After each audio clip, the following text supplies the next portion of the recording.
अंकुल हाय event ఇప్పుడు సీరియా సరే bus చెన్నకే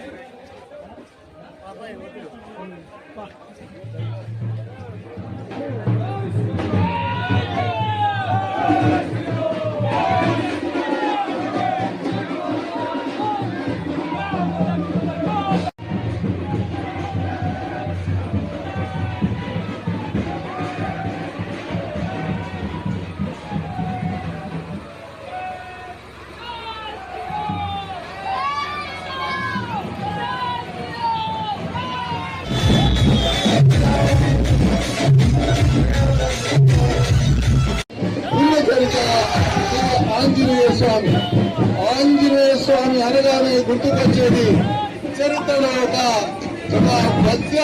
వజ్ర దేహము. శ్రీరామ్ జై శ్రీరామ్.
బేసిక్ గా అంటే నేను ఎంతమందికి తెలుసులో నాకు తెలియదబ్బా, రిఫ్లెక్షన్ అనేది మనది ఒక ఛానల్. సనాతన ధర్మం గురించే మేము మాట్లాడతాం, సనాతన ధర్మం గురించే మేము పోట్లాడతాం. భారత్ మాతా కి. అయితే ముందుగా మనకు అయోధ్యలో శ్రీరామచంద్రుల వారు పట్టాభిషేకమై 500 ఏళ్ల తర్వాత మన దేశంలో మన అస్తిత్వానికి కారణమైనటువంటి శ్రీరామచంద్రుడు తను పుట్టినటువంటి ప్రదేశంలో ఒక గుడి కట్టుకోవడానికి మనం 500 ఏళ్ళు చాలా. ఎందుకంటే హిందువులం అందరం విజయ యాత్ర అంటే ఇది అసలైన విజయ యాత్ర, అవునా కాదా? ఈ 500 ఏళ్ళు మనం చేసింది నిజమైన విజయ యాత్ర అయితే కాదు. ఎందుకంటే రాముల వారికి మనం కట్టుకోలేకపోయినాం కాబట్టి, ఇప్పుడు కట్టుకున్నాం కాబట్టి రాముని ఇప్పుడు మనం కట్టుకున్నాం కాబట్టి మనం పలికే జై శ్రీరామ్ అనేది శ్రీరామచంద్రుల వారికి వినబడాలి. ఆంజనేయుడు సాక్షిగా వినబడి అన్నవుతా జై శ్రీరామ్ జై శ్రీరామ్ రామ లక్ష్మణ జానకి. మనందరం కూడా చేతులు పైకి లేపొచ్చు ఒక్కసారి. హనుమంతు సాక్షిగా జై శ్రీరామ్ అనేది. జై శ్రీరామ్. నిజంగా ఈ రోజు ఇక్కడికి వచ్చిన తర్వాత నాకు చాలా ఆనందం అనిపించింది. ఎందుకంటే ఎవరున్నారు? ఆ వెనకాల కృష్ణుడు ఉన్నాడు. నేను చూడండి ఇదేంటి రామచంద్రుడు ఉండాలి కదా, మరి కృష్ణుడు ఆంజనేయ స్వామిని కాల పెట్టింది ఏంటి అనుకున్నా, కానీ అది మనం పెట్టింది కాదు, స్వామి పెట్టుకున్నాడు.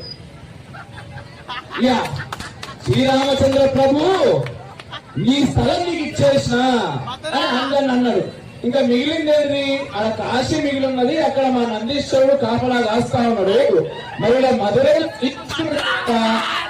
మరి శ్రీకృష్ణుడిని ఆయన స్థానానికి ఆయన తీసుకోవాలి కదా. మరి మేమందరం వారణాదంలో ఉన్న ఆయన రాముడికే కాదు మరో అవతారమైన కృష్ణుని కూడా మేము నిలబడతాం. కాబట్టి నీకు తీసుకెళ్ళి మధురైలో కూర్చోబెడతామని చెప్పి చెప్పిండు. జై శ్రీరామ్. మధ్య మధ్యలో ఈ ప్రాబ్లం వస్తున్నది. బట్ నా వాయిస్ అనేది నేను ఏం చెప్పాలనుకుంటున్నా అది మాత్రం మీకు గట్టిగా అర్థమవుతున్నదని నేను అనుకుంటున్నా. అర్థమవుతున్నదా? నాకు వినబడతలేదని అర్థమవుతలేదు. రిఫ్లెక్షన్ చాలా బాగా చెప్తుంటారు సనాతన ధర్మం గురించి అని చెప్పి. అయితే వాళ్ళు కొంతమంది చిన్న చిన్న పిల్లలను తీసుకుని వచ్చారు. వాళ్ళని చూస్తే నాకు నిజంగా చాలా ముచ్చటేసింది. ఎందుకంటే ఈ రోజు మనం చేయాల్సింది మొత్తం కూడా వాళ్ళ కోసమే. ఇంతకుముందు నీ వీడియోలు నీ ఛానల్స్ కూడా మేము పక్కా సెక్యులర్లం, మరి ఇప్పుడు కట్టని హిందువులమైన మాట్లాడేది. ఒక విషయం నేను హిందువులం అని చెప్పి మాట్లాడింది అనమాట. బేసిక్ గా నేను చెప్పేది ఏంటంటే రాజ్యాంగంలో బలవంతంగా పెట్టిర్రా ఎట్లా పెట్టిర్రో సెక్యులరిజం అనేది పెట్టిర్రు. బట్ ఆ సెక్యులరిజాన్ని చాలా గట్టిగా ఫాలో అయ్యేది హిందువులు మాత్రమే. అవునా? మాకేంటంటే దేశాన్ని ప్రేమించే ప్రతి ఒక్కరిని మేము గౌరవిస్తాం. కానీ ఇక్కడ ఒక కానీ ఉన్నది, ఒక కామా ఉన్నది.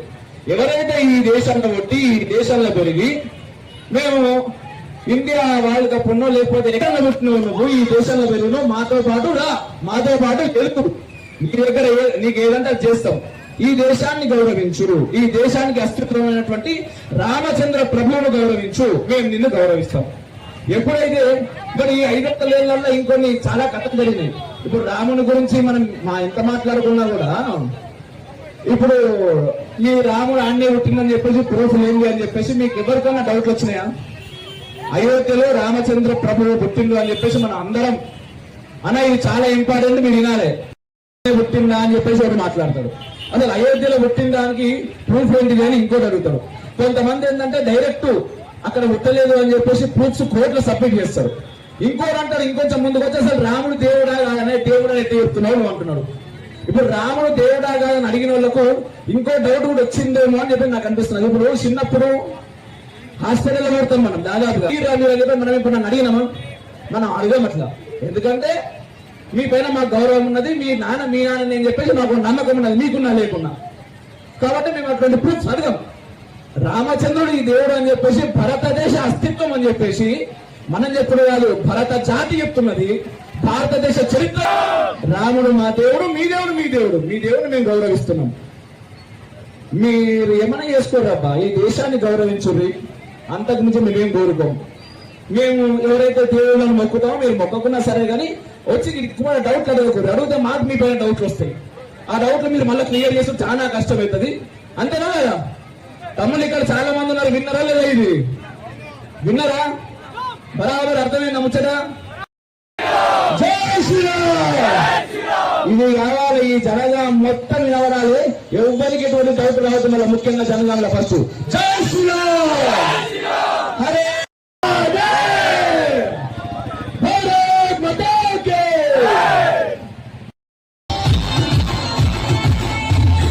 राष्ट्र बनेगा हिंदुस्तान, जीते जी हमको करना है काम। हिंदू राष्ट्र बनेगा हिंदुस्तान, जीते जी हमको करना है काम। देश ये सारा मकबरन से सजेगा,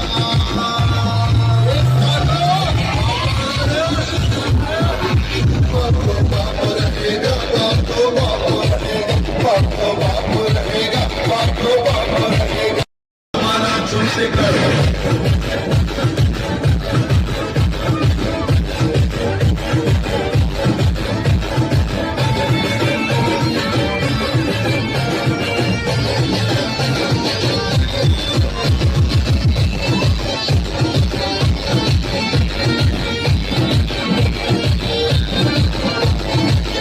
एक दिन इतिहास हम बदल देंगे।